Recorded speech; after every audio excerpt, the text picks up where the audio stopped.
तो देखिए, इस आरजेडी और कांग्रेस में किचकिच का कारण क्या है, ये पूरे घटनाक्रम को हम आपको बताते चलते हैं कि दरअसल 30 अक्टूबर को तारापुर और कुशेश्वर स्थान इन दोनों ही सीटों पर उपचुनाव होने हैं।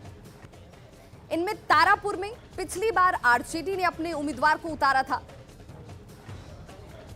वहीं कुशेश्वर स्थान सीट से कांग्रेस ने अपने कैंडिडेट को चुनावी मैदान में उतारा था। ये सीट कांग्रेस के पास थी, लेकिन इस बार आरजेडी ने इन दोनों ही सीटों पर, यानी तारापुर और कुशेश्वर दोनों ही सीटों पर अपने उम्मीदवारों का ऐलान कर दिया है, जिसका कांग्रेस अब विरोध कर रही है। विरोध में अब कांग्रेस भी इन दोनों ही सीटों पर अपने उम्मीदवार को चुनावी मैदान में उतारने जा रही है।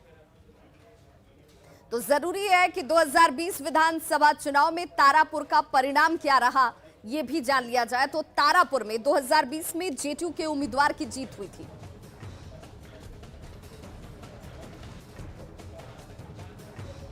और देखिए, जब जीत हासिल हुई उम्मीदवार को, तो सीटों पर कैंडिडेट को वोट परसेंटेज कितना था वो आपके सामने इस वक्त ग्राफिक्स के जरिए।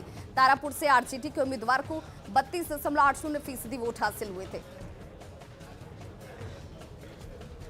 और बड़ी बात यह कि महागठबंधन के संयुक्त उम्मीदवार थे, तब भी आरजेडी के उम्मीदवार की हार हो गई थी। वहीं कुशेश्वर स्थान के बारे में भी जान लीजिए कि इस सीट पर पिछले 2020 में क्या स्थिति थी। कुशेश्वर स्थान में पिछली बार जेडीयू के उम्मीदवार की जीत हुई थी। दोनों ही सीटें जेडीयू के पास, तारापुर और कुशेश्वर स्थान, ये दोनों सीट गई थी। जेडीयू के उम्मीदवार को 53,980 यानी कि 39.55% वोट मिले थे। दूसरे नंबर पर कांग्रेस के कैंडिडेट थे, जिन्हें 46,758 वोट मिले थे और प्रतिशत के हिसाब से 34.26% वोट हासिल हुआ था।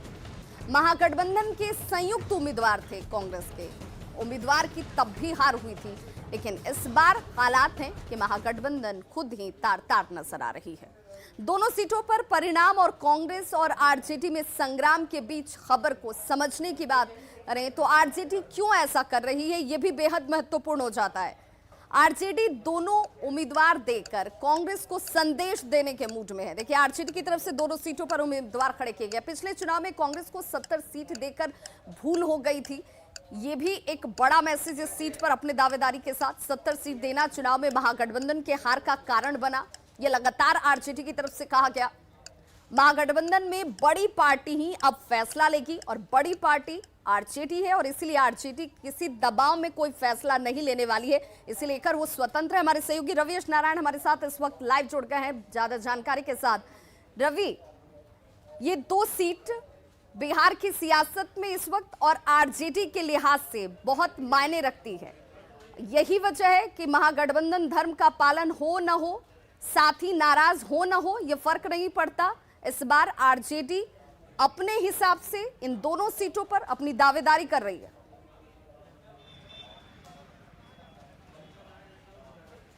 जी बिल्कुल विवाह, देखिए कहने को तो ये उपचुनाव है, सिर्फ 2 सीटों पर है, लेकिन इसके जो संदेश हैं वो बहुत बड़े हैं।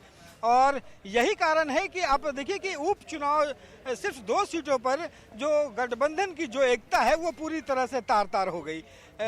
आरजेडी जो है, अब इसकी जो पृष्ठभूमि है उसकी सबसे बड़ी बात जो आपने बताई वही है कि पिछले चुनाव में विधानसभा में 70 सीटें कांग्रेस को दी गई थी और माना जा रहा था कि बहुत कम सीटों से ये सरकार बनाने से चुके थे, और कहा जाता है कि कांग्रेस को 70 सीटें देना जो है वो आरजेडी के लिए भारी पड़ा था। तो इस बार एक साफ रूप से संदेश दिया जा रहा है कि कांग्रेस जो है वो उतनी मजबूत नहीं है, और आरजेडी बता रही है कि इसलिए दोनों जगहों पे खड़ा है। लेकिन सबसे बड़ी बात है कि देखिए, आरजेडी ने जब दोनों विधानसभा चुनाव के लिए, उपचुनाव के लिए जो सीटों की घोषणा की, जगदानंद सिंह ने कहा कि लगभग सभी गठबंधन के नेताओं से बात हमारी हो गई है और इसलिए ये दोनों सीटों पर उम्मीदवार उतारे जा रहे हैं। लेकिन कांग्रेस की तरफ से पूरी तरह से नकारा गया। उनका कहा गया कि ये धोखाधड़ी है और ये गठबंधन धर्म का पालन नहीं किया जा रहा है।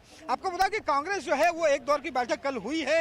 एक नाम की जो कह सकते हैं कि लगभग तय है कि जो अशोक राम कुशेश्वर स्थान से पिछले बार उम्मीदवार थे, उनके उनके जो पुत्र हैं उनको लगभग ये माना जा रहा है कि कुशेश्वर स्थान से टिकट दे दिया जाएगा। दूसरे सीट को लेकर के, तारापुर को लेकर के आज फिर कांग्रेस बैठेगी और माना जा रहा है कि आज देर शाम तक या कल सुबह तक दोनों सीटों पर ये कांग्रेस जो है वो घोषणा करेगी।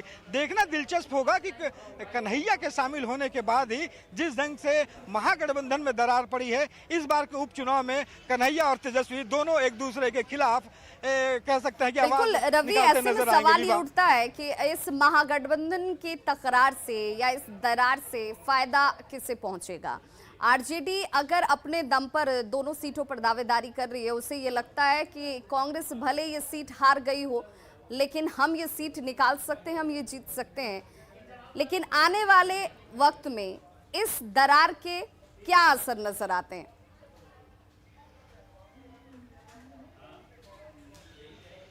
देखिए, इसमें कोई दो राय नहीं है कि पिछली बार अगर विधानसभा के चुनाव में देखें तो एक मजबूत सीट आरजेडी के पास मिली, सबसे बड़ी पार्टी बनी थी। बावजूद इसके तारापुर में अगर कहें तो उन्हें हार मिली थी, और जबकि गठबंधन था वही स्थान जो हालात जो है वो कुशेश्वर स्थान में भी देखे गए थे। जबकि एक गठबंधन में रहते हुए दोनों जगहों पे हार मिली थी। इस बार जब दोनों एक दूसरे के खिलाफ लड़ेंगे तो बड़ा दिलचस्प होगी लड़ाई। हालांकि नतीजे बताएंगे, लेकिन स्थितियां कैसी हो सकती हैं वो समझा जा सकता है। लेकिन सबसे बड़ी बात है कि इस पूरे चुनाव में यहाँ पे जिस ढंग से गठबंधन जो है वो बिल्कुल बिखर गया है, वो आने वाले दिनों में बिहार के राजनीति को कह सकते हैं गठबंधन को दिशा को जो है वो बिल्कुल तय करेगा। जी बिल्कुल, बहुत बहुत शुक्रिया रवेश नारायण इस तमाम जानकारी के लिए।